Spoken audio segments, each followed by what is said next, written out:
ইস্কান্দার মজুমদার ও বেগম তৈয়বা মজুমদারের কন্যা খালেদা খানম ফুটফুটে সুন্দরী ছিলেন, তাই বাবা মা আদর করে ডাকেন পুতুল নামে।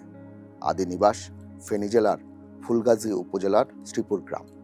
কিন্তু ব্যবসার জন্য উত্তরবঙ্গে চলে গিয়েছিলেন ইস্কান্দার মজুমদার। বসতি গেড়েছিলেন দিনাজপুরে।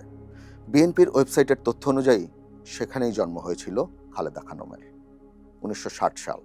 সরকারি দায়িত্বে তখন দিনাজপুরে কর্মরত ছিলেন এক তরুণ সামরিক কর্মকর্তা, ক্যাপ্টেন জিয়াউর রহমান, ডাকনাম কমল।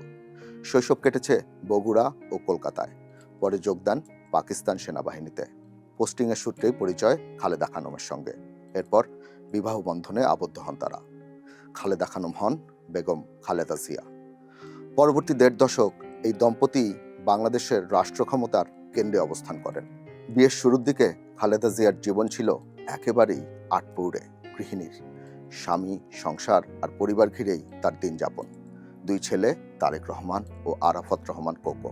কিন্তু কিছু ঘটনার অভিঘাতে তার জীবনে আসে নাটকীয় পরিবর্তন। এমন সব ঘটনা যা তাকে রাজনীতি থেকে দূরে রাখতে পারেনি। ধীরে ধীরে তিনি ঘরের 4 দেয়াল পেরিয়ে প্রবেশ করেন দেশের রাজনীতির অগ্রভাগে। প্রাথমিকভাবে রাজনীতি তার লক্ষ্য ছিল না, একথা নিজেও স্বীকার করেছেন বারবার। কিন্তু সময়, পরিস্থিতি আর জাতীয় সংকট তাকে নিয়ে যায় রাজনীতির জটিল এক পথে। খালেদা জিয়া হয়ে ওঠেন বাংলাদেশের রাজনৈতিক ইতিহাসের অন্যতম গুরুত্বপূর্ণ, প্রভাবশালী ও আলোচিত এক চরিত্র।